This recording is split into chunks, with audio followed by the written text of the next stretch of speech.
Okey, kita mulakan umur kita Al-Fatihah. A'udzubillahi minasyaitonir rajim. Bismillahirrahmanirrahim. Alhamdulillahirabbil alamin, arrahmanir rahim, maliki yaumiddin. Iyyaka na'budu wa iyyaka nasta'in. Ihdinas siratal mustaqim. Siratal ladzina an'amta 'alaihim ghairil maghdubi 'alaihim waladdallin. Amin. Okey, alhamdulillah kita dapat bertemu pada hari ini untuk meneruskan lagi lah silibus kita property investment. Tapi sebelum tu saya nak kena beleti kat sikit sebab dah pukul 2:10 11 minit masih lagi tak masuk. Okey, hanya ada 13 orang. Jadi kalau dalam yalah, saya beleti kat you all dah masuk, yang mana yang tak masuk tu. Okey, mana tahu dia tengok nanti kan. Tahu tak penting ni untuk kita be on time, especially dalam stock market, okay, dalam pelaburan property ke apa ke, memang kena on time. Maksudnya kalau you beli rumah lelong, contoh you beli rumah lelong, you ada masa dia berikan 90 hari ataupun 120 hari, okay, untuk you settlekan. Tapi kalau you tak settle, you habis deposit you 10%. Okay, bukan sikit Kalau rumah tu harga 300,000, 30,000 boleh habis. Burn macam tu lah. Jadi sebab tu kena latih daripada sekarang ni. Kalau pukul 2 suku pun tak masuk lagi.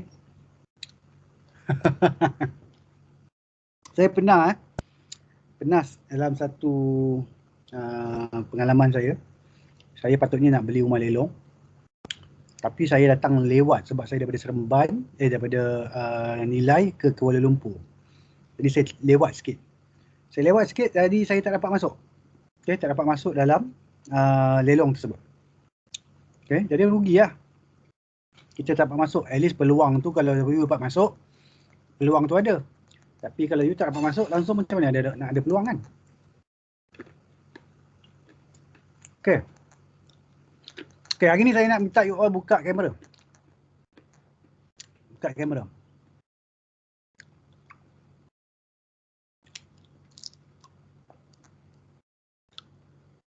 Makan kacang. Dah living lah, masuk je lepas tu leave.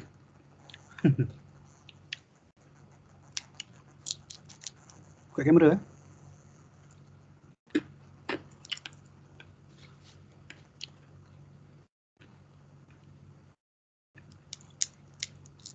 Memang tak ada ni.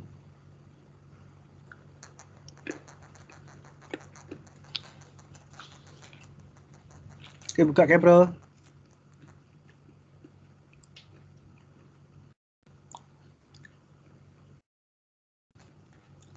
Faham tak ni? Buka kamera.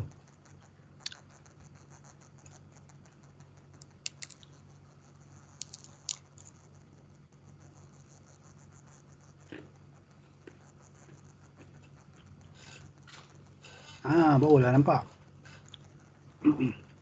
Lagi yang lain buka kamera. Okay, makan. Makan belum?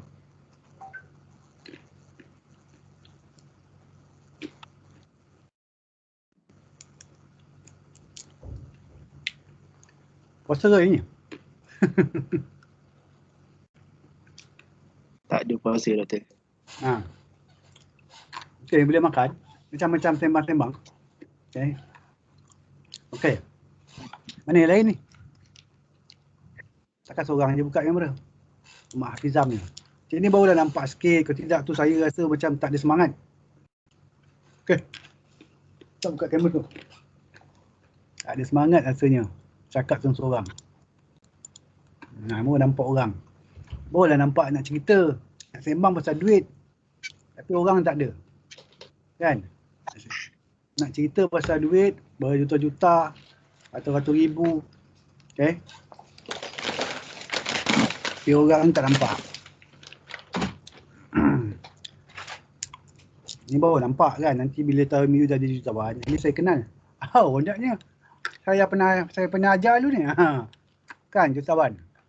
Milenial. Property milenial. Kan? Jutawan hartanah. Atau jutawan saham ke. Okay, jutawan bond ke. Kan? Barulah nampak. Barulah kenal. Oh, rasa macam, oh okey, semangat tu ada. Okey. Dalam hartanah ni, saya nak tanya siapa sini dah ada hartanah? Dah ada hartanah. Mana tahu dapat harta pusaka apa kan? Ada tak? Siapa-siapa? Yang dah dapat, memang dah ada.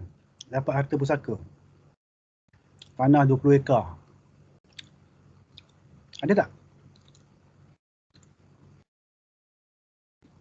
Tak ada. Tak ada? Tak ada. Kebanyakannya majoriti tak ada lah ke semua tak ada? Tak ada lagi. Tak ada lagi doktor. Semua tak ada. Majoriti semua tak ada. Okey, tapi kadang-kadang tu ada yang bernasib baik, mungkin dia dapat, mungkin daripada datuk dia ke kan, nenek ke kan. Okey, tu dia dapat tanah. Ya, dapat tanah. Contohnya tanah Felda 10 ekar. Okey. Ataupun memang tanah ni lah tanah sang pusaka dah ada bagi-bagi kan tu. Dapatkan dia. Okey, tu rezeki lah. Tu rezeki lah kan, betul tak? Kalau dapat kan, tak payah buat apa-apa, mendapat. Tapi sekarang ni kebanyakannya macam saya dululah. Saya dulu pun tak ada juga. Kan rumah tak ada. Rumah pun tak ada. Mula-mula dulu lah. Okay. Jadi sekarang macam mana, kalau you minat dalam contohnya pelaburan dan you nak masuk dalam bidang hartanah. You bidang hartanah. So maksudnya bidang hartanah ni you beli tanah ke, beli rumah ke, beli kedai ke, beli apartmen ke, ataupun you memang beli bangunan yang terlalu besar. Rezeki masing-masing ya. Rezeki masing-masing. Betul. Allah yang akan tentukan rezeki. Tapi kita kena usaha lah. Kita kena usaha. Jadi macam saya dulu, asalnya memang saya beritahu dulu kan, saya pernah cerita yang saya ni memang start mula-mula melabur ialah dalam yang serius lah dalam hartanah. Saya beli mula-mula lama lah saya tak ada beli lepas saya kerja lepas tu kahwin saya tak ada hartanah tau. Saya tak beli rumah ni. Orang rumah je ada. Okay, orang rumah. Orang rumah je ada. Kan? Sebab apa? Sebab saya pasal dulu, saya asalnya saya duduk dengan, mula kahwin saya duduk dengan mak. Arwah mak saya lah dengan bapak saya kan. Jadi bila dah duduk tu kadang-kadang yelah tak rasa macam tak terasa nak beli pun. Kan? Itu bahaya dia. Itu bahaya dia. Itu bahaya dia. Kita tak terasa pun nak beli rumah walaupun rumah kita tak selesa. Lepas tu saya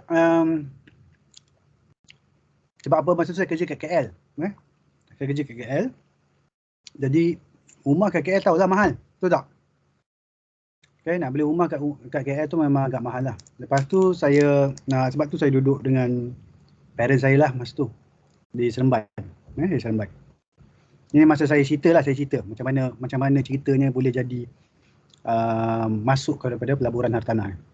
Tapi masa saya belajar kat US tu, saya memang ada belajar satu subjek dia panggil property real estate. Saya rasa real estate ke? Real estate investment kot. Real estate investment. Dan saya akan jumpa pensyarah saya tu. Setiap minggu saya akan jumpa dia. Lepas kelas je saya akan jumpa. Saya akan bincang dengan dia dekat 2 jam sekali kan. Tentang property lah. Investment. Sebab tu, lepas saya balik semua dah kerja kan. Saya kerja gaji kecil je kerja bank dulu. Mula-mula asalnya saya kerja gaji 1,600 je. 1,600 degree. Kan? You all kalau 1,600 cukup tak? Tak cukup kan? Saya dulu 1,600 je. Murah betul masa tu. Kerja pakai tie. Pakai tie, pakai coat yang kadang. Okay, masuk bank. Okay. Lepas tu Sebab saya audit dulu. Masuk-masuk je audit, terus saya pergi kira duit dalam strong room. Okay. Kira duit lah, baju 1 juta lah kira. Tapi gaji 1,600. Okay. Lepas tu saya tiba-tiba saya pindah lah. Saya tak kerja bank. Saya ada masalah, bukan masalah. Saya ada konflik tentang masa tu riba dengan riba lah. Jadi saya pun berhenti bank. Okay. Saya masuk jadi pensyarah. Jadi saya tak pernah terfikir pun jadi pensyarah. Okay. Selama saya dulu, masa dulu apa semua, kecil-kecil tu, saya tak pernah terfikir nak jadi pensyarah. Okay, tiba-tiba dapat saya apply pensyarah, dapat pula dekat Uniten. Universiti Tenaga Nasional di Bandar Muazzam Shah. Okay. Nak cerita dia pasal property tu, disebabkan saya pergi sana, saya diberikan quarters. Okay, pensyarah sana dia dapat quarters. Duduk quarters, bayar RM45 je sebulan. Murah. Kan RM45 sebulan. 45 ke 95? Macam tu lah. Jadi bila saya duduk quarters, saya pun tak terfikir jugalah nak beli tanah kan. Sebab bayar pun dah baru 45 ke 95 lah, lebih kurang kan, sebulan kan. Jadi saya pun tak terfikir nak beli. Walaupun saya belajar dulu, saya belajar property. Okay, lepas tu mulalah. Okay, saya punya mak mentua, okay, saya punya mak, ayah tanya, bila kau nak beli rumah ni? Bila nak beli rumah? Kan? Oh, rumah dah ada kan, rumahnya tak ada lagi. Ialah sebab saya rasa tak ada keperluan nak beli sebab saya duduk quarters. Tapi lepas tu berapa tahun saya kerja dekat Bandar Muazzam tu, tiba-tiba saya beli. Okay. Saya beli, okay, pada waktu yang sama saya beli terus 3. Okay. Sebab dah lama tu tak nak beli kan, tiba-tiba saya nak beli 3. Okay, tapi saya cancel 1. Sebab bila ikutkan nafsu memang nak beli banyak, tapi sepatutnya kita tengok kita punya kemampuan. Jadi saya beli 1 rumah kedai dan juga 1 rumah teres. Okay.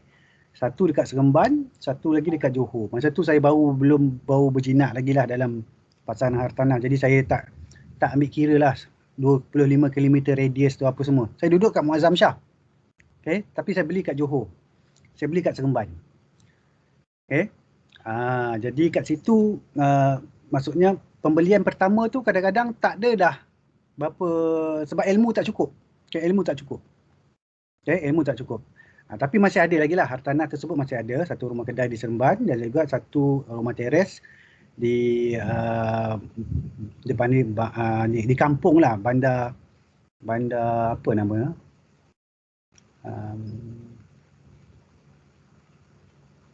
Bandar Anggerik Johor, dekat Felda. Harga murah je masa tu, RM68,000.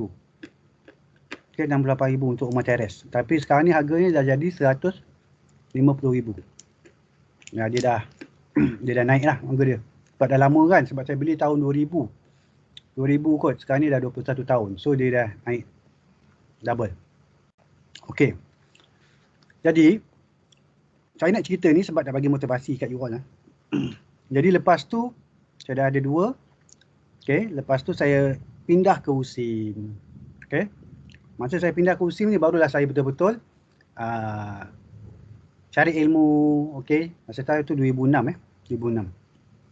Saya cari ilmu, saya pergi kursus.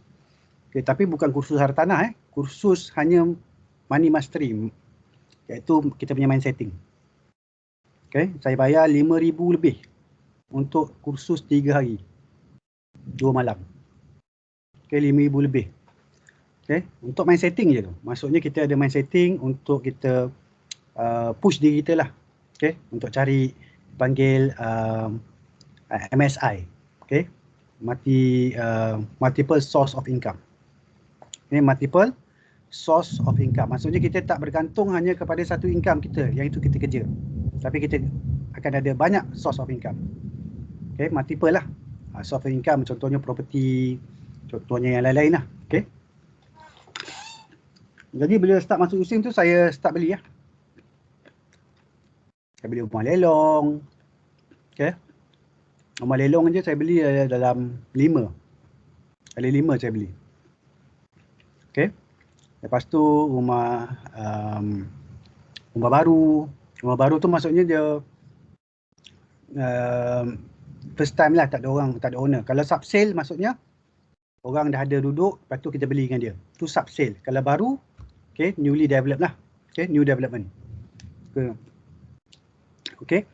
So pada tahun 2009 kot. 2009 masa tu ekonomi, 2008 ekonomi downturn. Sebab tu masa tu saya banyak beli rumah lelong lah. Masa ekonomi downturn. Okay. Tapi tahun sekarang ni saya tak beli. Sebab apa? Sebab apa? Yang sekarang ni patutnya ekonomi downturn, patutnya kita boleh beli lagi kan? Betul tak? Nah, tapi tak. Sebab saya dah lebih kepada saham. Okay. Saya dah lebih kepada saham dan bukan kepada property lah. Okay. Yang apa yang saya nak cerita ni, dalam property investment ni, okay, you memang boleh buat duit. Okay, you boleh buat duit. Kalau you betul-betul ada ilmu, okay, rezeki daripada Allah SWT, you boleh buat duit. Ada beberapa strategi yang you boleh pakai. Okay. Tapi sebelum you nak buat dalam property, you kena ada simpanan dulu. Itu the first step. So setiap bulan, okay, setiap bulan you memang kena simpan. Okay. Untuk dapatkan modal. Sebab mesti orang cakap, nak beli rumah, mahal tu rumah 300,000, 400,000 kan. Tapi sebenarnya you tak perlu bayar 400,000, 300,000. You hanya bayar 10% je. Faham tak? 10% tu yang kita kena cari. Okay, the 10% tu. Contohnya kalau jangan ambil rumah 300,000. Orang muda-muda cari yang 100,000 ataupun 150,000. Cari apartmen. Okay. Cari yang murah-murah lah dulu. Okay, 100,000 lah contohnya. Cari 100,000, berapa modal you kena ada? 10,000. Tu minimum. 10%. Okay, 10% minimum. Lepas tu you kena ada juga modal untuk lawyer fee, stamping kan, stamp hasil. Lepas tu dia punya memorandum of transfer, tukar nama dan sebagainya lah. Adalah sikit-sikit lagi. Nak grill, pasang grill lah. Kan? Nak pasang grill lagi, nak touch up sikit kan, nak pasang kipas. Sebab apa? Rumah baru contohnya, kipas sekarang tak ada. Rumah lelong lagilah. Kalau rumah lelong, you kena tengok rumah tu okey ke tak. Sebab kadang-kadang tak perlu banyak pun you nak repair. Okay, tapi kalau you kena keluar duit banyak, tu masalah lah sikit. Okay, kalau rumah lelong. Okay. So, modal kena ada. Modal yang kena ada tu, itu tak boleh nak lari. Tak boleh nak lari. Kalau you tak menyimpan, kalau you tak menyimpan, susah sikit. Tapi kalau you tak menyimpan juga, you boleh pakai, contoh you dah kerja lama, you boleh pakai akaun 2 EPF. Okay. EPF-nya tu, you boleh keluarkan duit. Akaun 2 tu, you boleh keluarkan duit untuk you beli rumah. Okay. Contohnya you tak menyimpan lah. Okay. You menyimpan pun kat EPF, itu pun kena potong gaji. Yang tu you boleh. Tapi kena cukup lah 10%. Kan, maksudnya kalau harga dia sebut 100,000, dekat EPF akaun 2 tu kena ada 10,000 lah. Okay, dia ada akaun 1, akaun 2 kan, akaun 3 kan. So akaun 1 tu you punya yang banyak. Akaun 2 ni kecil sikit, tak banyak. Okay, dia akan pecahkan. Jadi you boleh keluarkan akaun 2 untuk membeli sebuah rumah. Okay, kalau you tak menyimpan lah. Tapi memang kena menyimpan. Sebab tu kalau siapa-siapa nak jadi property investment, property investor, memang kena simpan. Memang kena simpan. Okay, you tak boleh jadi, maksudnya tiba-tiba nak jadi property investor. Okay, boleh lah juga. Time ada setengah-setengah tu, you boleh dapat 100% financing. Bank bagi 100%. Boleh. Okay. Tapi maksudnya itu tak selalu bank buat. Okay. Tak selalu bank buat. Selalunya bagi 90%. Okay. Kadang-kadang ada bank bagi. Okay. Kalau harga dia 100,000, dia boleh finance you 100,000. Okay, langsung tak payah keluar modal. Boleh, okay. Tapi you sakit sikit lah. Okay, sakit sikit sebab you punya installment tu tinggi. Okay, installment you tinggi berbanding kalau you hanya ambil 90,000. Tinggi sikit lah, okay, tinggi sikit. Okay. Okay, saya nak buka kepada soalan dulu. Sebelum kita cerita lagi. Buka pada soalan dulu. Pasal property.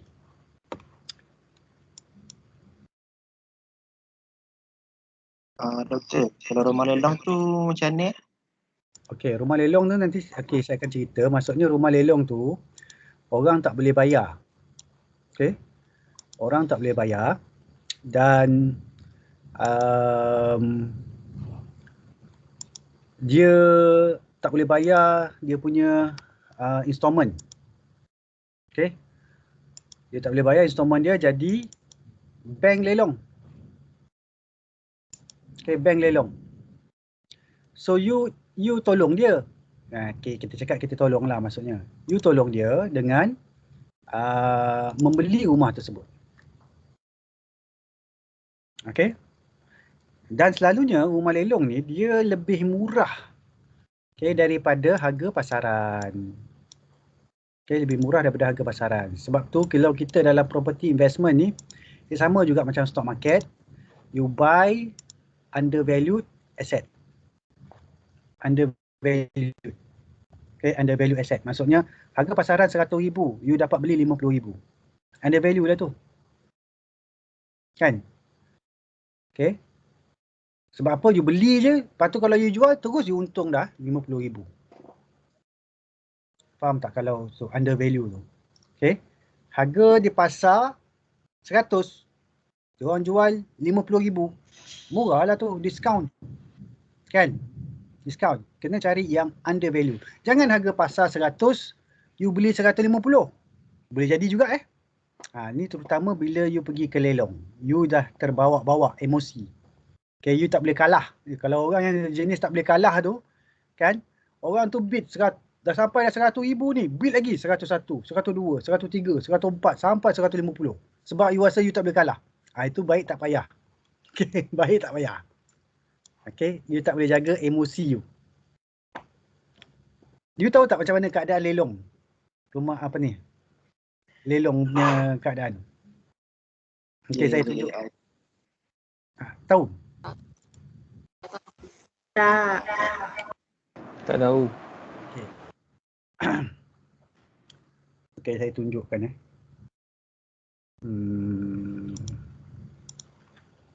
Saya buka lelong.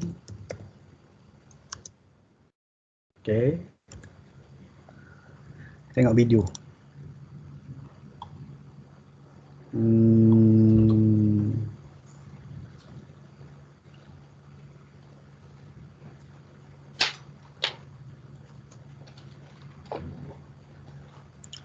Lelong.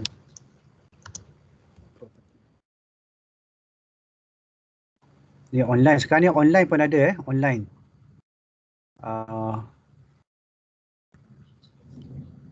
Okay, tengok ini mungkin lelong. Kejap, saya kena include sound dia sekejap. So, saya include sound dulu. Include sound.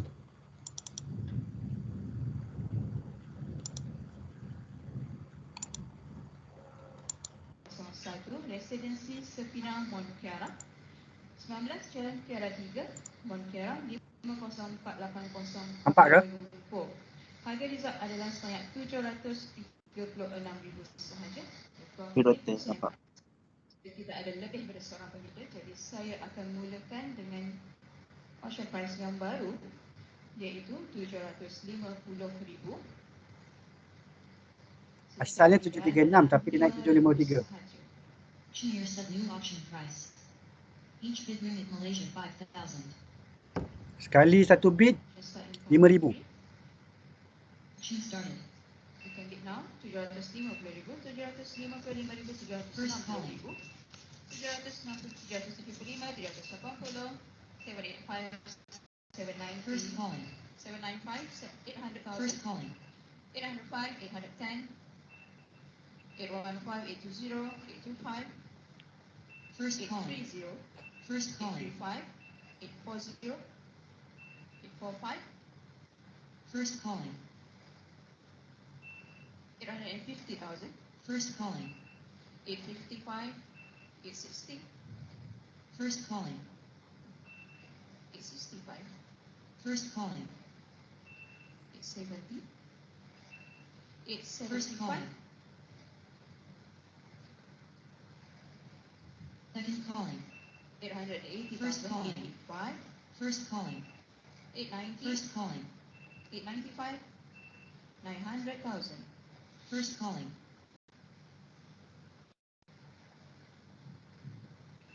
905, First calling. 910,000, First calling. Second calling. any higher offer, 950,000, First calling. Second calling. 920,000, First calling. Second calling. 925,000, First calling. Second calling. 930,000, First calling.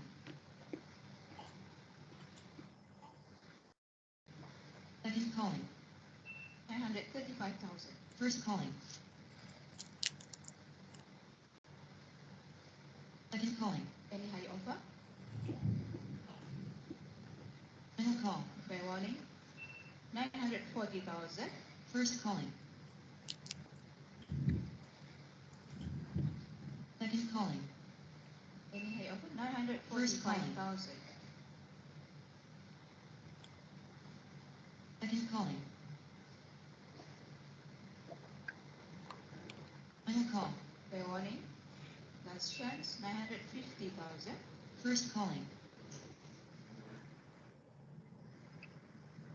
Second calling. any higher offer, 955,000, First calling. Second calling. any higher offer, Final call. fair warning, last chance, 960,000, First calling. Second calling. 965,000, Okay, tengok ni dia habis. Second calling. any higher offer, Final call. fair warning, last chance, Sold. No more bids. sold at 965,000 to EB16851. Okay. Macam tu cara dia. Lelong. Okay.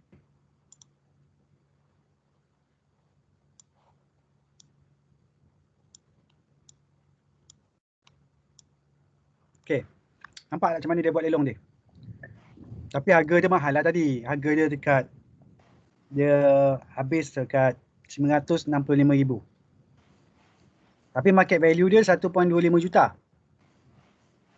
Okay, harga rumah tu kat market 1.25 juta. So you dah untung berapa dah tu? Kalau you beli. Dekat 300,000 kan? Dekat 300,000. So beli dalam property ni selalunya kita beli tu dah untung lah. Okay. Kita beli dah untung. Macam mana boleh untung? Sebab market value dia 1.25 juta. You pergi kat bank, okay, you minta financing, you boleh minta financing sampai 90%. Okay, mungkin 1 million.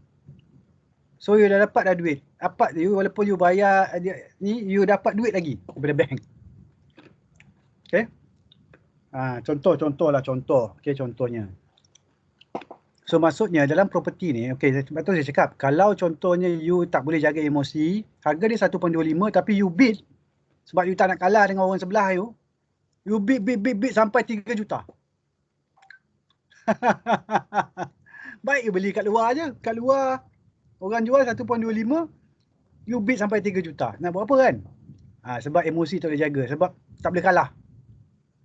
Faham tak maksudnya tak boleh kalah tu?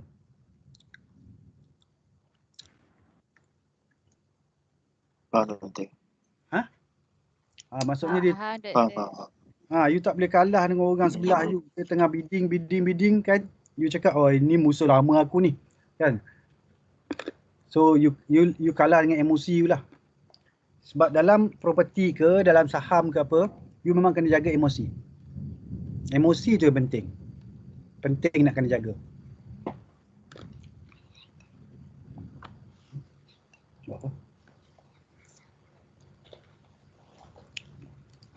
Sekejap anak minta sesuatu. Okey. Iaitu lelong Tapi kalau subsale tak ada macam tu Dia tak ada naik-naik macam tu. Subsale ni maksudnya you memang kena negotiate lah. Negotiate dengan owner. Owner nak jual kan. You tengah jogging tengok for sale. You kena negotiate dengan dia. So negotiation tu penting sebab apa? Pertama you mesti ada knowledge tentang market price. Okay, you kena tahu berapa harga rumah kat kawasan tu. Okay. Tadi orang cakap apa benda lah dia ni asyik-asyik nak tahu harga rumah. Memang you kena tahu. Kalau you jadi property investor, you kena tahu. Sebab apa? Kalau you tak tahu sama ada property yang you nak beli tu under value atau tidak. You tak tahu dia ni discount ke tak. Sebab you tak tahu pun harga dia. Okay. Jadi untuk jadi property investor, you kena ada knowledge market tu. Market tu berapa? Harga rumah kat kawasan ni, harga dia berapa? Kalau rumah teres, berapa harga dia? Kan? Kalau rumah banglo, berapa harga dia? So you kena tahu. You kena belajar. Study lah. You kena study lah. You kena banyak buat apa ni? Kata orang, you kena banyak buat kajian. Okay, dia sebenarnya kalau nak berjaya ni, memang kena banyak buat kajian. Okay. Dah naik dah saham ni. Saya dah jual saham ni tadi. Serba DK saya dah jual. Sebab saya ada kelas, ada meeting kan, saya dah jual. Tapi saya jual pada harga yang bawah, 34 tadi. Sekarang dia naik 35 sen setengah. Sebab saya kalau dalam kelas saya susah nak tengok stock market yang kalau merempit kan. Sebab merempit kan. Jadi saya jual je tadi. Pada harga 34 sen. Lepas tu dia turun sekejap 33 sen setengah nak beli balik. Tapi sebab kita ada kelas ni, saya terpaksa melepaskanlah peluang. Melepaskan peluang. Kalau tidak tadi kalau ni 35 sen setengah untung dekat 5,000 lah. 5,000. Betul lah 5,000. 5-6,000. Jadi dia naik sampai berapa dia ni? 36 sen. Tak ada rezeki lah tu. Namanya tak ada rezeki lah hari ni kan. Pun bila kita contohnya saya macam ada kerja, ada meeting, ada kelas kan. Saya tak suka merempit. Merempit tu buy in, bukannya merempit motor. Macam-macam tu lah. Maksudnya kita tak boleh nak concentrate, kita boleh fokus. Kita memang kena tengok screen. Kita kena tengok screen. Kalau tak tengok screen, maksudnya kalau harga tu jatuh, nangis. Betul tak? Kalau contohnya saya beli tadi, 34 sen saya tak jual kan. Sekali dia jatuh sampai 20 sen. Nangis. Kan? Puluh-puluh ribu tu rugi dia. Okay. Alright. Balik-balik kepada property ni. Okay. Balik-balik kepada property. Kalau untuk subsale, you memang kena nego. Kalau yang untuk new development pun you boleh nego juga dengan property developer. You boleh nego juga kadang-kadang. Okay, you boleh nego dari segi macam-macam lah you boleh nego. Okay, dari segi discount ke, dari segi apa ke kan. Okay, so sebab terutamanya bila time macam ni, ekonomi downturn. Okay, you boleh nego. Okay, kadang-kadang dia bagi diskaun sampai 16%. Sekarang ni property lebih kurang 15% dia diskaun. Kalau you beli sekarang lah. Okay. Okay, jadi untuk dalam property investment ni ilmu kena ada lah. Apa yang kita akan belajar pada hari ini ialah hanya secara basicnya. Basic. Bila you nak belajar tu, you kena ada ilmu dan you kena buat. Kalau ada ilmu tapi tak buat, tak jadi. Faham ke? Okay, ada ilmu tapi tak buat. Okay, contohnya ada ilmu tahu, okay, property investment. Lepas tu tahu kena saving, tak buat saving. Macam mana? Kan? Sebab tu dia kena ada ilmu dengan action dia. Knowledge, action. Ilmu, amal. Kena ada. Ilmu ada, amal tak ada, tak jadi. Amal tapi tak ada ilmu, lagi tak jadi. Kan? Main hantam kromo je kan? Lagi tak jadi. Itu lagi tak jadi. So maksudnya kena ada ilmu tu. Okay, kena ada ilmu tu, kena ada amal tu, kena ada dia punya action tu nak buat tu. Kena ada strategi dia. So sekarang ni you masih muda, you boleh buat strategi dia. Bila you nak dapat rumah pertama you, kan? Rumah pertama you. Okay? You dah cari dah, you dah boleh buat target dah. Target dekat kawasan mana you nak beli. Okay? Dan you dah boleh buat perancangan. 10% you nak kena kumpul. Kan? Contohnya you nak beli apartmen. Okay? Harga dia RM190,000. Okay? You kena ada RM19,000 untuk you letak down payment je. RM19,000. Okay? Lepas tu lawyer fee pun ada lagi, apa lagi kan. Itu mungkin boleh you masuk sekali dengan financing. Contoh je lah. Yang financing kan. 90% tu you cakap lah, boleh tak saya nak minta lagi sikit extra. Okay, 95%. Sebab apa? Nak bayar lawyer, nak pasang grill, apa semua mungkin you boleh buat macam tu. Okay, tapi you kena shop around juga dekat bank-bank tu. Kan, kena tanya bank ni, kena tanya bank B, kawan-kawan kerja bank, you tanya macam mana kalau nak beli. Kan, so you kena buat tu semua tu. Dan kalau you minat lah dalam property. Okay, kalau you langsung tak minat, you beli emas pula lah kot. You nak jadi pelabur emas, you beli emas. Kan? So beli emas pun boleh juga. Okay, jadi pelabur emas. Okay, alright. Kalau beli emas tu, dia ada juga strategi dia, dia ada juga knowledge dia, dia ada juga pengetahuan dia. Harga emas turun naik, okay, harga emas turun naik. Lepas tu, untuk emas tu kadang-kadang tu ada setengah tu, contohnya yang meniaga kan, dia gunakan emas tu, dia pusing balik. Dia maksudnya dia pajakkan di arah nu untuk dapatkan cash. Lepas habis projek tu, dia punya bisnes dah dapat untung, dia ambil balik emas dia balik. Okay, dia ambil balik emas dia balik. So dia gunakan itu sebagai dia punya modal jugalah. Kan, ya, macam simpanan juga, tapi bila tidak pakai dia masuk kepada arah nu. Kalau dia dah tak nak pakai, dia keluarkan balik. Tapi jangan you masukkan arah nu, lepas tu you pergi enjoy duitnya. Hilanglah terus. Hilanglah, emas pun hilang. Okay, emasnya pun hilang. Kalau orang perempuan lah sebagai contohnya kan, you tak minat property investment, tak minat saham apa semua, tak minat dengan fixed income, unit trust pun tak minat, kan? At least you beli emas lah. Okay, at least you belilah, melaburlah dalam emas. Okay. Orang perempuan kalau di dalam pelaburan, dia lebih berhati-hati dan juga dia lebih sabar daripada orang lelaki ni. Orang lelaki ni dia suka risiko tinggi sikit dan sebagainya. Ini berdasarkan kajian. Berdasarkan kajian. Kalau dia jadi pelabur, dia jadi seorang pelabur yang baik. Okay. Tapi kebanyakannya orang perempuan tak nak jadi pelabur. Kebanyakan. So saya nak tanya kenapa. Tapi saya rasa pelajar USIM patutnya okey lah. Dah masuk kelas saya ni patutnya kena ada minat lah sikit nak melabur tu. Okay. Nak masuk unit trust ke, nak masuk dalam property investment ke, dalam gold investment ke, at least kena ada lah. Okay, kena ada. Orang lelaki memang confirm kena sebab you ada banyak tanggungjawab. Okay, you ada anak orang you nak jaga, anak sendiri you nak jaga. So you banyak tanggungjawab. So you kena ada multiple source of income. MSI lah tadi. Okay, kalau kita bergantung kepada satu kerja dan satu income, iaitu gaji je, parah sikit.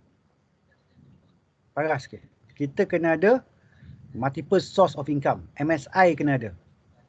Okay, you kena ada contohnya active income, passive income, portfolio income. Tiga jenis income ni.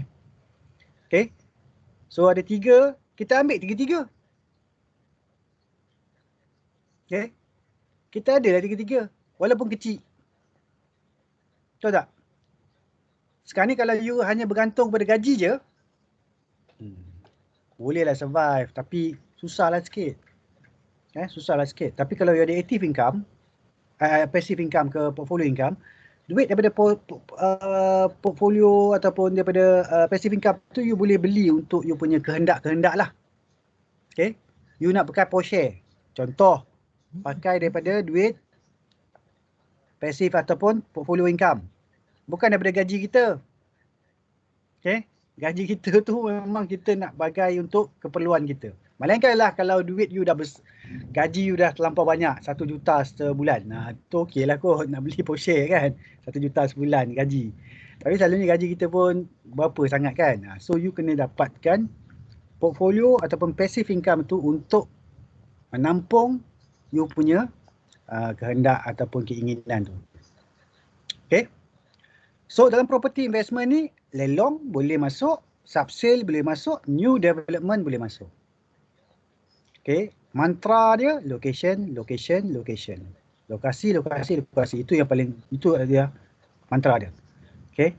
Kalau you nak beli jauh-jauh kat ceruk-ceruk tu mungkin boleh, murah memang murah, tapi tengoklah kalau tak ada orang nak sewa, tak boleh dapat income. Okay. Dalam property investment ada 2 strategi utama. Okay, 2 strategi utama. Pertama, okay, buy and hold. Buy, hold and rent. Okay. Beli, simpan dan sewakan. Kedua, buy and sell. Flipping dipanggil. Flipping strategi. So ada 2 strategi utama. Buy, hold and rent atau buy and sell. Okay. You nak jadi gunakan strategi apa? Bergantung kepada you. Bergantung kepada you sendiri. Okay. Bergantung kepada you sendiri. You nak jadi apa? Dia macam dalam saham juga. Ada trader, ada investor. Ada 2 jenis kan? Betul tak? Okay. Yang investor dia akan beli dan pegang. Okay. Dan mungkin dia nak dapatkan dividen. Okay. Ada pula yang beli dan jual, trader. Okay. Saya pula terbalik. Dalam saham saya trader. Saya beli dan jual. Beli jual kan. Dalam property saya buy and hold. Okay. Dalam property saya buy and hold and rent. Beli, pegang dan sewakan. Okay. Kalau untuk buy and hold ni, you kena pastikan you kena guna leverage. Okay, you kena guna leverage, iaitu you guna financing lah. You kena guna financing. Okay. Sebab bila guna financing barulah ada dapat dia punya untung tu. Untung tu boleh nampak. Okay, return dia kalau kita buat return equity dia besar. Okay, sebab apa? Contoh harga rumah 100,000. Okay, harga rumah 100,000. You keluarkan berapa? 10,000 lah. Kita ambil 10,000, 10% je. Okay, tak termasuk dia punya grill apa semua. Kita ambil yang kasar lah, 10% je. 10%. 90% lagi bank yang finance. Betul? Bank yang finance kan? So, you sekarang ni modal you hanya 10,000. Berbanding kalau you beli cash 100,000. Betul tak? Jadi, return you nanti, you akan berdasarkan 10,000 pada modal you. Return on invested capital. Okay, jadi you akan contoh you sewakan harga sewa ialah 1,000. Sewa 1,000, installment 500. Berapa untung? Oh yo, dah naik 36.5.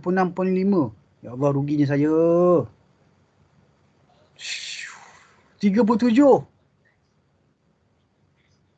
Ya Allah, Masya Allah, tak ada rezeki saya ini. 37 lah, dah 3 sen naik daripada harga saya jual. 3 sen kali dengan 1,800. 1,500 tadi. 3 sen 4,500 baru. 4,500. 375. Allah, hai. Lajunya naik pesepa ni. Nak tengok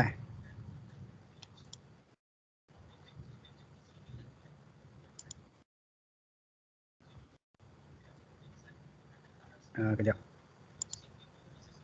Ini tadi. Serba dinamik. Wah, nampak tu? Melancut dia. Naik dah dia. Saya jual 34 tadi. Naik lah. 38. 38. 4 sen dah ni. Oh yai. Gila lah. Gila.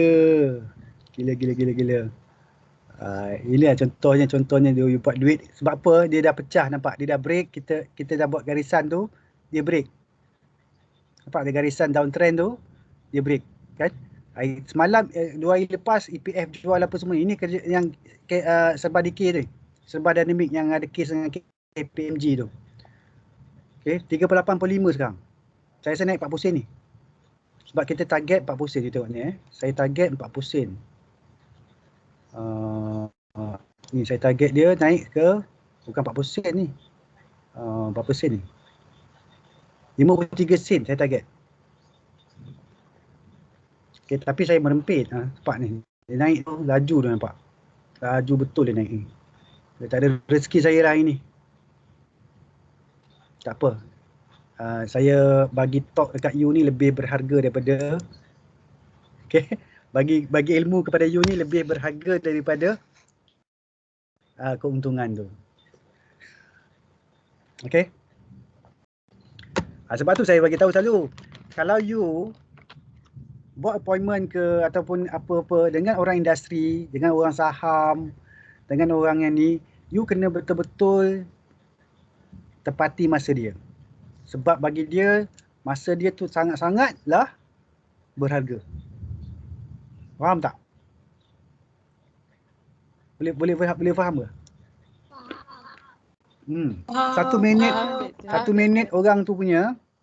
Okay, contohnya kita ni tadi berapa minit ni kan? Dia daripada 2.5 dah 39. 5 minit benda ni boleh untung 10,000. Boleh untung 10,000 atau boleh rugi 10,000. Faham tak? Dah 39 dah. Okay, boleh untung 10,000, boleh rugi 10,000. Jadi, you kena hargailah masa-masa orang-orang yang industri. Orang industri. Okay, orang industri ni maksudnya orang bukannya academician macam saya. Kalau pensyarah je, tak ada masalah lah kot kan. Tapi kalau pensyarah yang ada industri, dia samalah macam orang industri. Okay. Sebab saya pernah cerita dulu lah, saya pernah ajar kawan saya nak jadi property rent. Rent ni maksudnya real estate negotiator. Dia bukan investor dia jadi ejen dia. Jual. Okay, jadi ejen jual dia. Masa saya bagi talk dengan dia, saya punya saham, saya tengah ada saham. Saya beli di RB masa tu. Saya rugi masa tu dekat 10,000. Okay, saya rugi kat dia kat 10,000. Saya cakap kat dia, ilmu yang saya bagi kat dia tu, nilai dia 10,000. Sebab masa tu, saham saya jatuh. 10,000. Okay. Masa tu kita orang jumpa dekat KFC kot. Makan KFC. Jadi kawan saya masa kat yang US dulu lah. Satu rumah dengan saya. Dekat US dulu. Jadi dia nak belajar jadi inilah rent ni. Rent, real estate negotiator. Jadi dia tanya saya macam mana proses dia, lelong, apa semua saya cerita lah. Kan? Tapi masa saya cerita tu, saham saya tu jatuh lah. Di RB masa tu. Saya tengah merempit tapi saya ada appointment. Macam ni lah. Saya ada appointment dengan you all, ada kelas tapi saya merempit. Kan? Dia kalau naik okey macam ni kan. Kalau naik saya tak jual tadi, okey lah, saya senyum lah, saya tekan stand button. Tapi bila saya tengah macam ni, tiba-tiba dia jatuh. Nangis tak?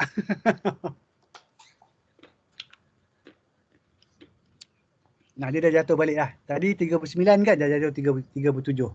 Tak sampai berapa minit pun kita bercakap, betul tak? Yang dia turun 2 sen. Okey. Jadi kalau untuk you jadi property investor ni pun sama jugalah.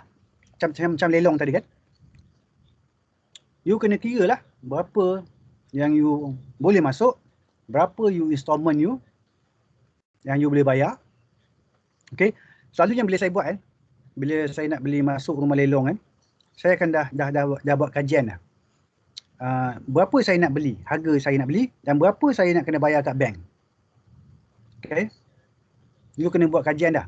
You kena dah tahu dah kira-kira tu semua. Okay.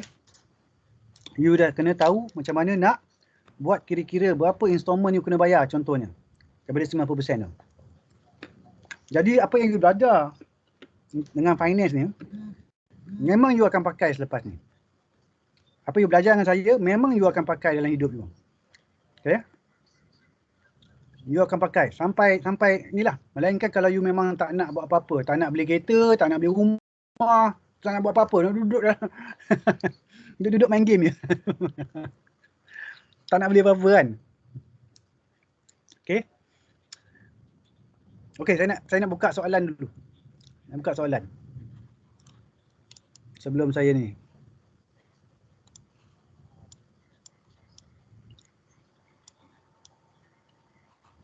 Okay. Soalan. Tanyalah saya sebab saya sekarang ni ikutkan hati, saya nak tengok saham ni. Kan? You kena tanya saya.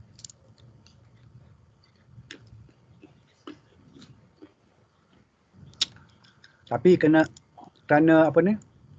Pelajar saya sanggup ni lah. Melepaskan peluang. Peluang bukan datang selalu Okey. Soalan.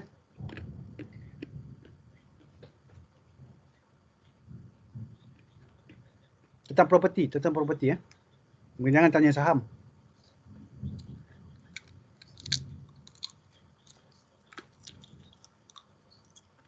Saya makan kacang lah. Tanya.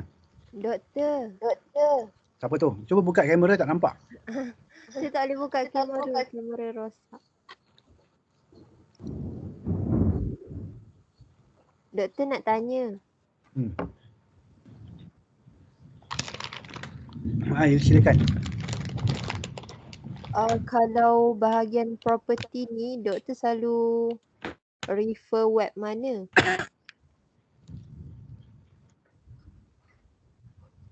Saya refer dekat ni. Ini yang dulu saya buat.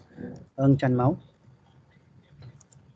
Eng Chan Mau ni dulu ni salah satu. Ini property apa? Lelong ke apa?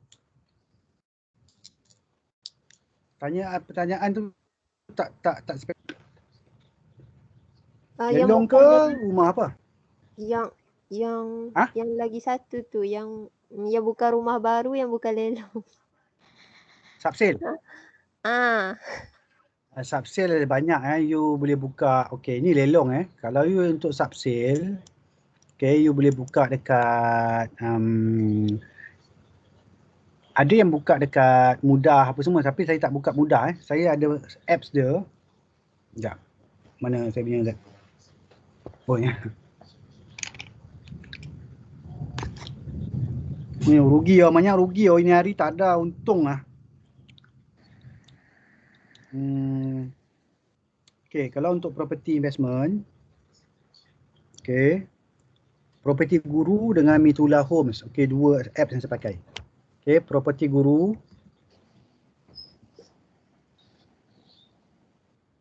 Property Guru.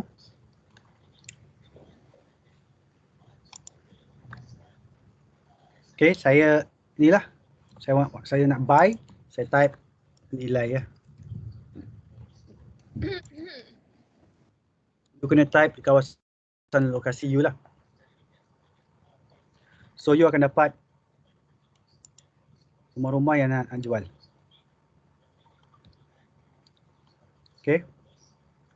Kalau you tak nak, kalau you nak cari lagi dekat, you kena search. Contohnya kalau you nak, saya login dulu lah, saya lupa lah. Saya login, continue with Google lah. Continue with Google lah.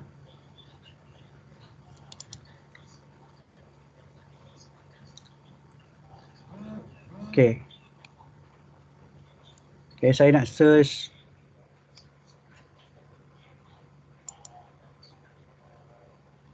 Kota Seri Mas. Okay, ni kawasan rumah saya. Okay. Kota Seri Mas. So dapatlah rumah-rumah dia. 1.3 juta ni. Yang ni kalau teres 475,000. Ini 650. So you tengoklah. Bila you tengok ni selalu, nanti you akan tahulah berapa harga market. Okay, itu satu. Keduanya adalah you boleh tengok dekat Mitula Homes. Okay, Mitula. Okay. Mudah pun boleh. Okay, ni Mitula Mitula Homes. Mana pula ni? Ni. Okay, Mitula. So you letaklah, saya cari Kota Seri Emas.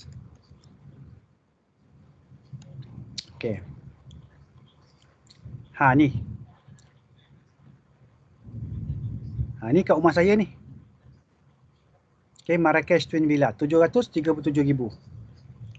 Okay. Marrakesh Twin ni. Ni lot banglo. Okay, ni yang Mawar Indah. Okay, so you carilah. Tapi ada banyak lagi. You tak semestinya kena pakai apa yang saya pakai. Okay. So sekarang ni saya dah boleh tahulah agak-agak saya kalau nak jual rumah saya, okay, lebih kurang 700 lebih. Okay, dah turun harga dia. Okay, dulu orang jual dekat 800. Okay, 800 lebih. Sekarang ni dah 700 lebih sebab ekonomi downturn. Okay, ni 737.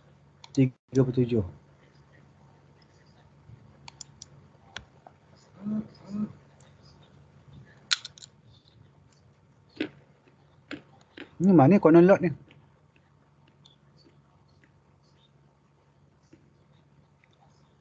Okay, ini contoh. Ini rumah subsale.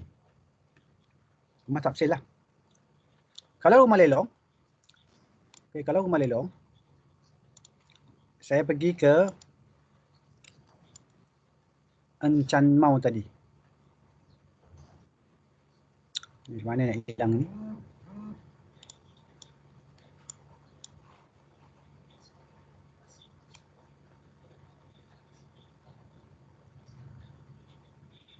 Hilang lah.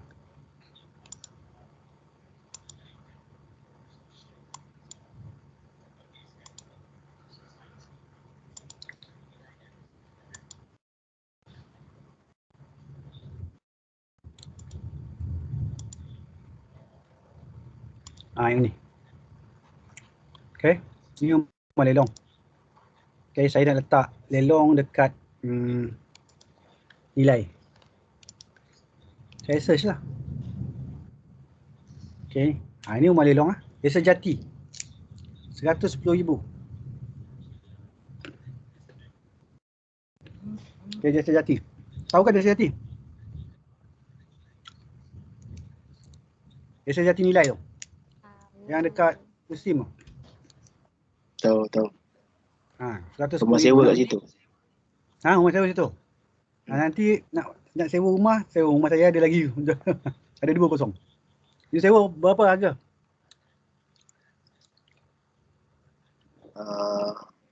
Tak ingat tapi 100 orang 115. 800 bulan. Ini rumah ke apartmen tu? Rumah satu tingkat tu. Rumah. Ini apartmen. Ini apartmen. Saya ada 2 apartmen kat sini Desa Jati. Okay, 2 apartmen kat Desa Jati ni saya ada. Okay, Nilai Santalia. Oh yo, murahnya. 39,500.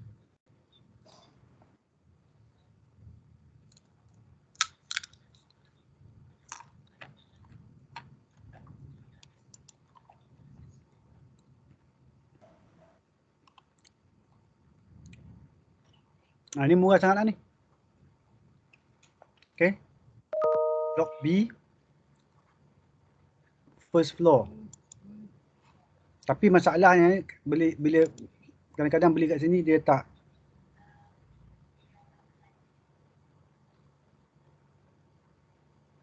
Okay, yes. Yang ni you tak tahu kau. yang mana satu yang tengah lelong? No longer available. Ni no longer available. Ni tahun bila ni? Tahun bila tak tahu. Okay, no longer available. Ni contoh lelong lah, tapi yang ini tak ada gambar.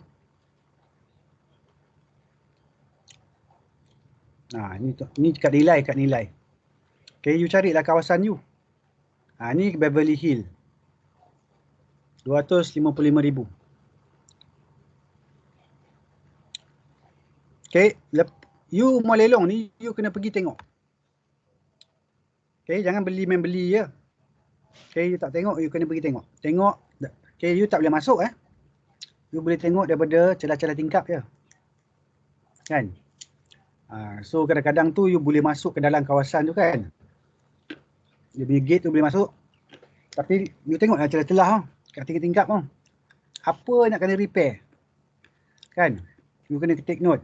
Okay, dia punya mula dia tengok mungkin kipas dia ada ke tak. Tu yang asas Lepas tu tengok lantai dia okey ke tak.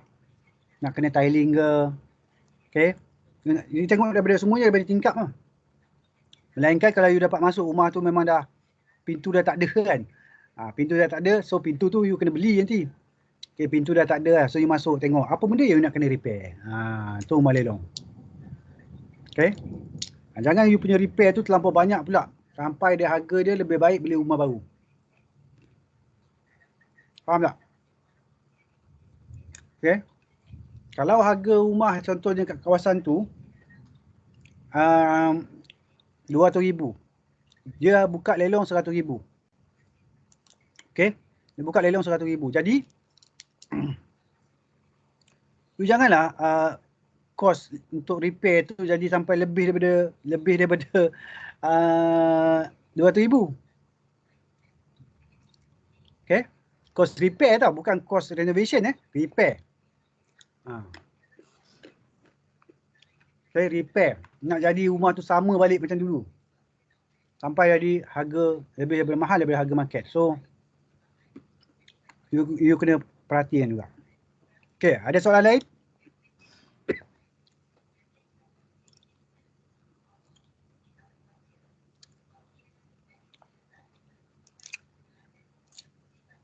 Soalan lain? Bila saya buka soalan ni kena tanya. 1 minit masa saya 1,000. 2,000.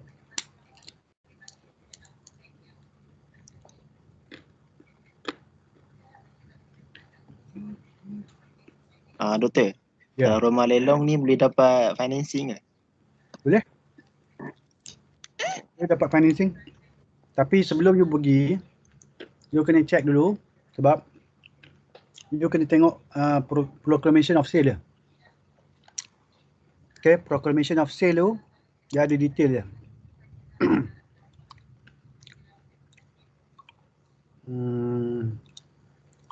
Tak ada sini.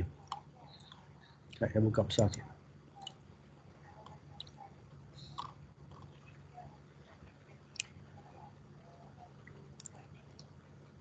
Ni no longer available, patut tak dia. Saya buka yang barulah.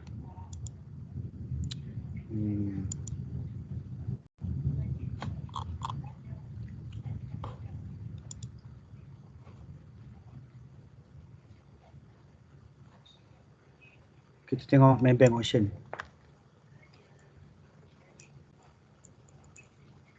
Okay, Maybank auction ada 23 bulan. Okay. 2 properties. Okay, ni kat Setia Alam Okay, to be auction in 22 days. So you buka. Okay, you tengok gambar. Okay, tengok gambar dulu kat mana kan. Ni kawasan dia. Dia tak ada gambar yang ni. Okay, so you tengok dia punya proclamation of sale.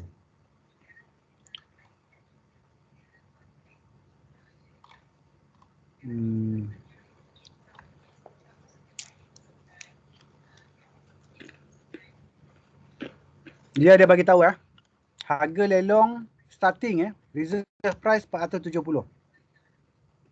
Kalau you dapat menang daripada 470, bulan-bulan 1748. Okay. Jadi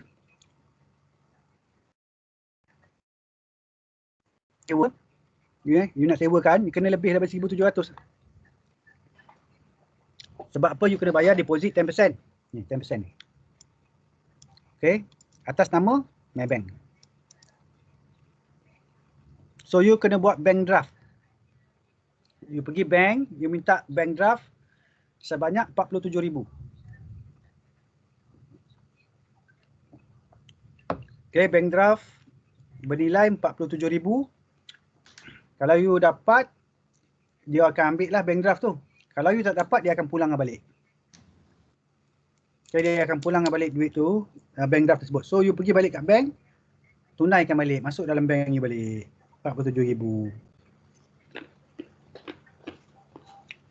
Okay, macam dulu saya selalu kena pergi sini, Kuala Lumpur, untuk pergi lelong. Tapi sekarang ni, dah ada e-bidding.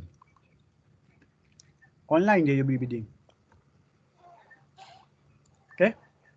You tak payah pergi pun KL. So you boleh bidding. Ya. Doktor, kalau tak ada, kita tak buat loan, kita boleh bid lagi ke, Doktor? Tak buat loan? Tak, you memang boleh bid. You ada 10% je, you masuk je boleh bid. Lepas tu you kena cari loan. Oh, maksudnya kena ada 10% dulu, baru bid tu baru mohon loan.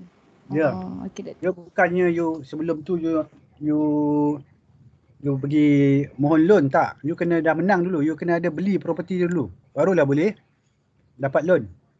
Dapat financing.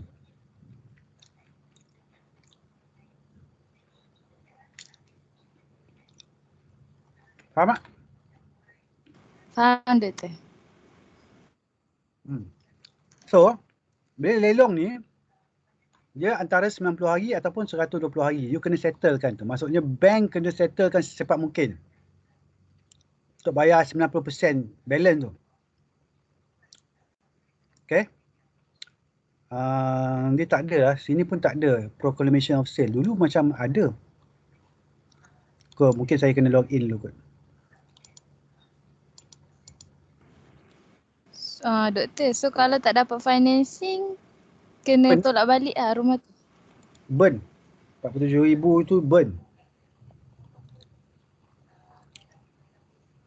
Okay. Ni. Okay ni. Ni orang dulu yang ni. Owner dulu. Metronic ME Sdn Bhd. Okay, lepas tu dia tak tahu dia tak boleh bayar ke apa. So bank lelong lah. Okay. So tak ada pula proclamation of sale kat sini. Ke saya tak nampak? Tak ada.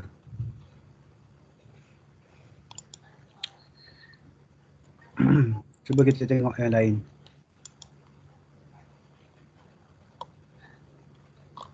Okay, ni Enchantment kita tengok satu lagi yang saya pernah beli juga. Ini kat Seremban lah, Exam. Tak tahu lagi ada lagi tak, Exam Ocean Nest. Okay, location saya nak letak nilai contohnya. Mungkin yang ini ada kod. Ini ada kod yang proclamation of sales. Oh, tak ada nilai. Kosong. Dia ni pun dah tak buat kot. Seremban. Dia tak buat lelong lagi kot. Tak ada. Property auction.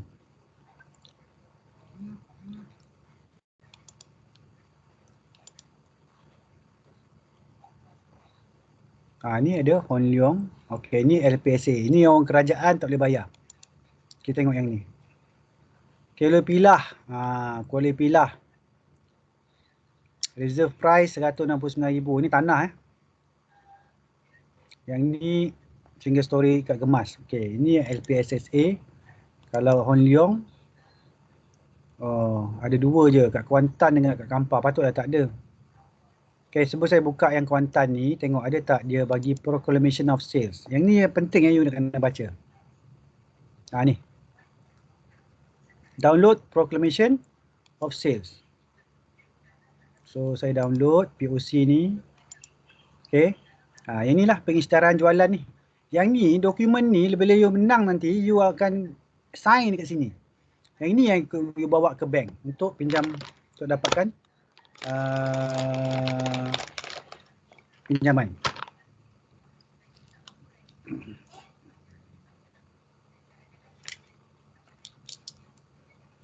Okey, itu satu. Kedua, you kena baca dia punya detail dia. Okey, yang ni semua hak milik kekal apa semua tu kan. You kena baca. Bila dia lelong? 3 Ogos. Okey, sebulan lagi. Secara elektronik. Okey, secara elektronik. Sekarang ni semuanya elektroniknya. Nanti you bayar je 10%.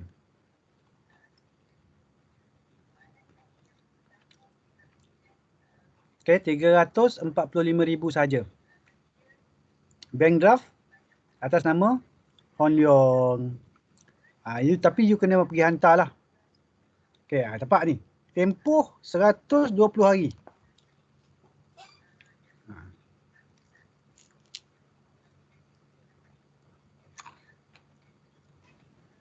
Maksudnya you kena settlekan 90% lagi dalam 120 hari. So, sebelum you pergi lelong, you dah kena jumpa banker dulu.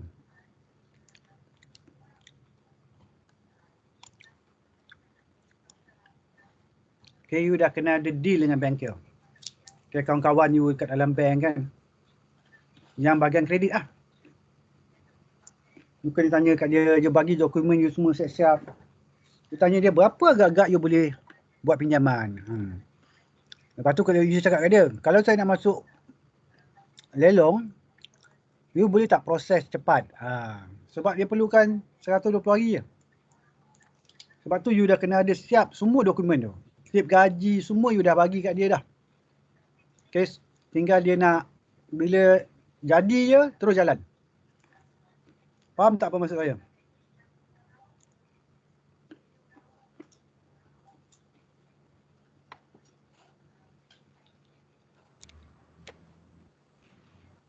Tak faham.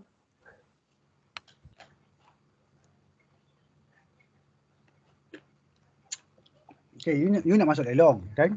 Dan lelong ni memerlukan you cepat. 120 hari kena settle. Jadi you bergantung juga kat bank ni. Boleh ke tak disettlekan you punya loan dalam 120 hari? Faham? Jadi sebab tu sebelum you masuk tu you dah deal lah dengan banker. You cakap dengan dia, okay ni saya punya slip gaji.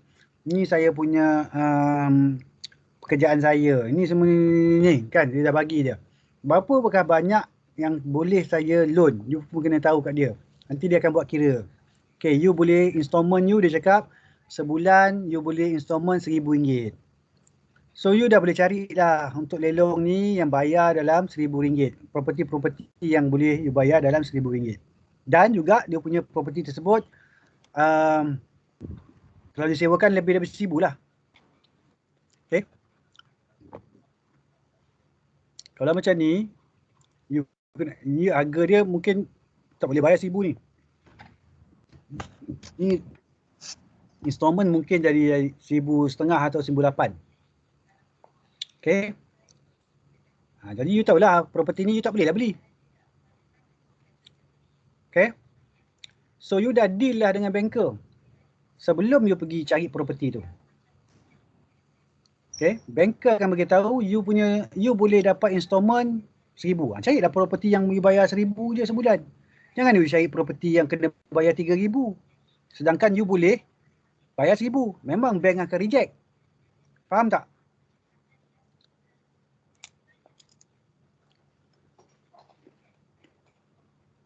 Faham betul.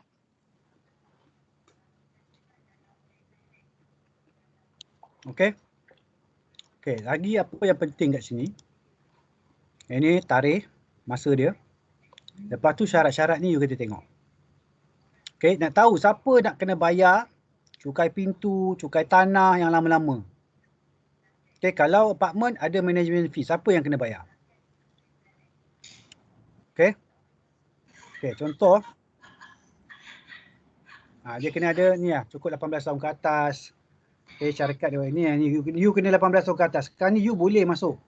Okay, tapi janji you bukannya muflis you tak muflis sebab dan bukannya gila. Okay, mempunyai hak kuasa kebenaran sepenuhnya untuk buat bidaan dan mengambil penuh dan melakukan semua tindakan syarat yang perlu dan ini demi syarat lah. Okay, kelayakan pembida ni semua you boleh baca lah kemudian. Okay, deposit 10%, nampak? You kena hantar kepada Magistrate Kewantan. Okay, pos laju lah. Okay, pos laju. Okay, nampak tu, cara perkhidmatan pos laju. Okay. Lepas tu, okay, you tengok syarat-syarat dia lagi. Okay, ni masa lelong. Okay, selepas lelong. Okay. Okay, yang ni. 120 hari baki belian. Kalau 90% tu you kena bayar dalam 120 hari. Kalau tak jelas, you boleh minta extension, nampak? Okay, you boleh minta extension.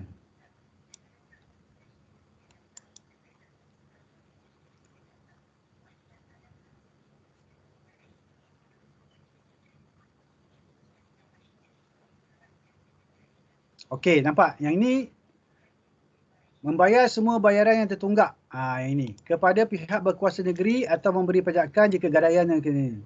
Ni kena tengoklah ni. Okey, yang tertunggak ni.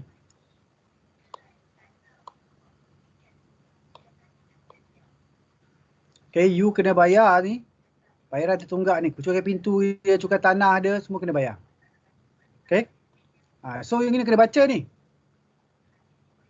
Kan you tengok, kenapa saya kena bayar cukai pintu, cukai tanah, dan memang dalam ni ada. Okay. Bil elektrik ke, bil air ke. Okay, nampak? Sirik gagal menjelaskan bayaran baki. Jualan tersebut adalah batal.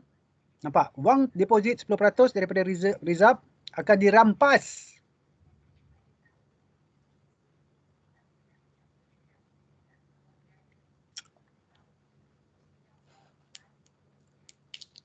Nampak tak? Nampak tak saya cakap tadi kenapa kamu kena menepati masa? Kenapa saya cakap kalau kelas pukul 2 masuk pukul 2? Okay, bukan 2.30. Kalau you ambil sikap sambil lewa macam tu, deposit 10% ni burn burn. Jadi kalau orang-orang yang tak tepat masa ni, tak cepat, tak pantas ni, selalunya orang biasa-biasa je lah. Dia tak boleh jadi pelabur lah. Okay. Sebab dia tak menghargai masa. Masa itu sangat-sangat berharga. Okay. Yang ni faham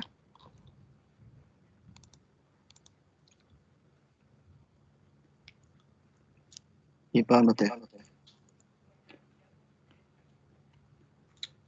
Tahu kenapa boleh jadi kena rampas 10%. 43 berapa harga tadi, 34,000. Sebab dia ambil lewa lah. Sebab tu saya cakap, sebelum you masuk lelong tu, you dah deal lah dengan banker. Okay, ni saya punya slip gaji. Ni apa ni?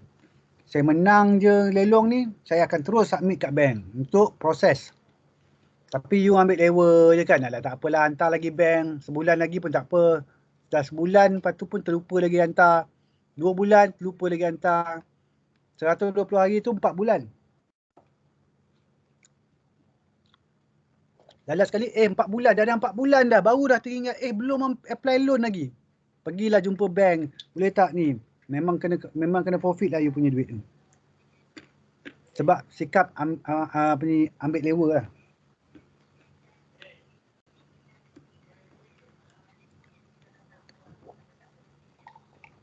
Okey. Ada soalan lain tak? Saya nak cerita daripada A sampai Z, saya rasa tak sempat kot dalam kelas ni. You kena tengok video-video saya yang banyak tentang property lah. Okey, video-video yang saya cerita tentang property.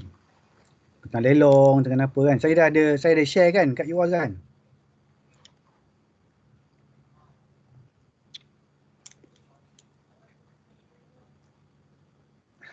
Tapi seperti biasa, adakah anda melihat video yang saya minta you tengok?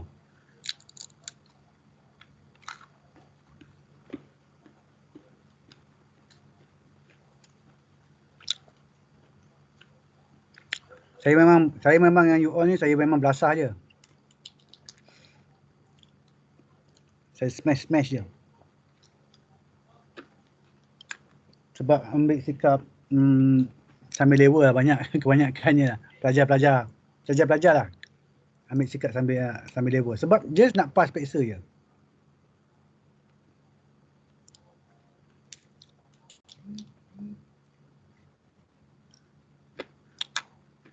Ada soalan tak?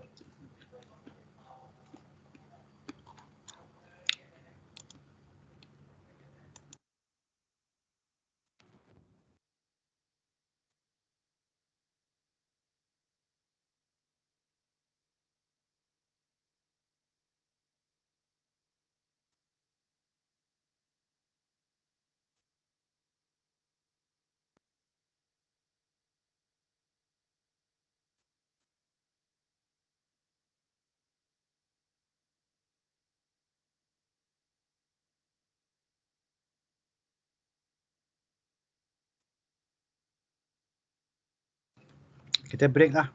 Saya tengok semuanya lemau je. Kita break selama 15 minit. Okay, 3.45 kita masuk balik.